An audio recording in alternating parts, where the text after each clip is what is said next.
નમસ્કાર મિત્રો, કેમ છો બધા મજામાં મિત્રો આપણે ગુજરાત સરકાર દ્વારા વૃદ્ધ પેન્શન સહાય યોજના વિશે હું તમને વિસ્તૃત આ વિડિયોમાં માહિતી આપી જેથી કરી અને 60 વર્ષના વડીલો જેમ કે સિનિયર સિટીઝનમાં આવતા તમામ વડીલો લાભ લઈ શકે તે માટે હું તમને સંપૂર્ણ જાણકારી આપીશું.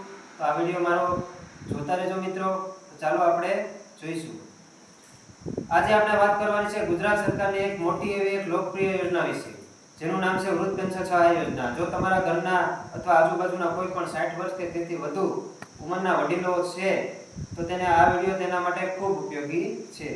મિત્રો, સરકાર તરફથી દર મહિને આ યોજના હેઠળ વડીલોને સીધા ખાતામાં પેન્શન આપવામાં આવે છે.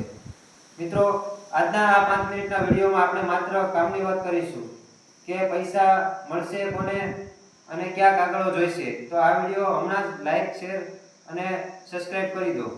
મિત્રો, યોજનાનો ફાયદો અને મળવાપાત્ર રકમ.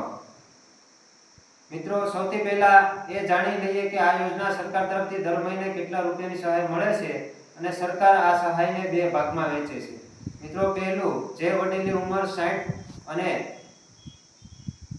79 વચ્ચે છે તેમને દર મહિને 1000 નું પેન્શન મળે છે.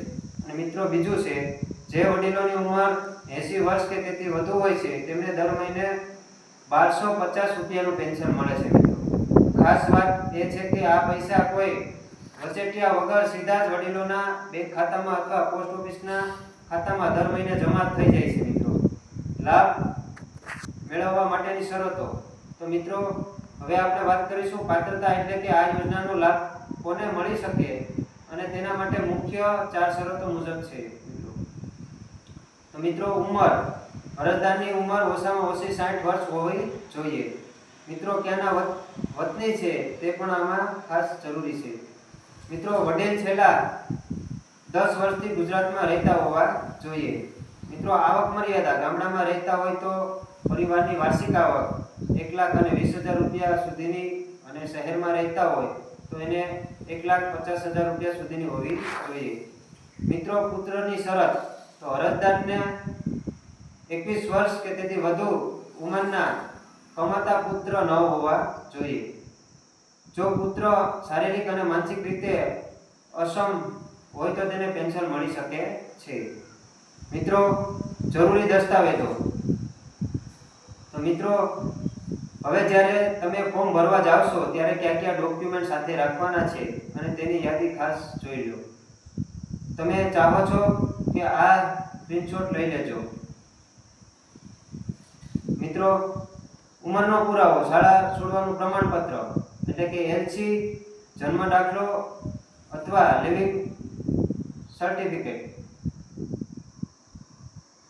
અને ઓળખનો પુરાવા તરીકે આધાર કાર્ડ અને ચૂંટણી કાર્ડ. અને રહેઠાણનો પુરાવા તરીકે રેશન કાર્ડ અને લાઇટ બિલ.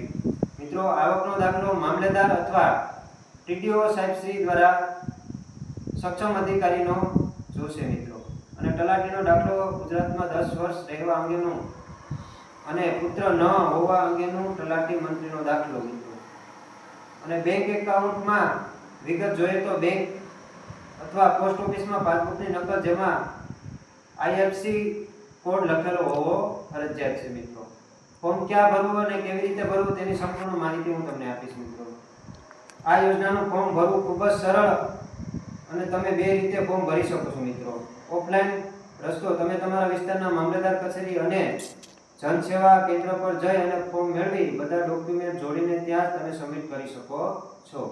મિત્રો, ઓનલાઈન રસ્તો. તમે તમારા ગામના પંચાયત વીસીએ કોમ્પ્યુટર ઓપરેટર પાસે જઈને ડિજિટલ ગુજરાત પોર્ટલ પરથી ઓનલાઈન ફોર્મ ભરાવી શકો છો. મિત્રો, તમે આ હતી વૃદ્ધ પેન્શન સહાયની ટૂંકી અને સંપૂર્ણ માહિતી. તો તમારા ઘરના કે આજુબાજુના જરૂરિયાતમંદ વડીલો સુધી આ વિડિયો WhatsApp પર જરૂર શેર કરજો જેથી કરીને વડીલોને આ યોજનાનો લાભ મળી શકે. વિડિયો ગમ્યો હોય તો લાઈક કરજો અને આવી જ રીતે ઉપયોગી માહિતી અમારી આ YouTube ચેનલ સરકારી માહિતીમાં આપને મળતી રહેશે. જય હિન્દ, જય ભારત, જય જય ગરવી ગુજરાત.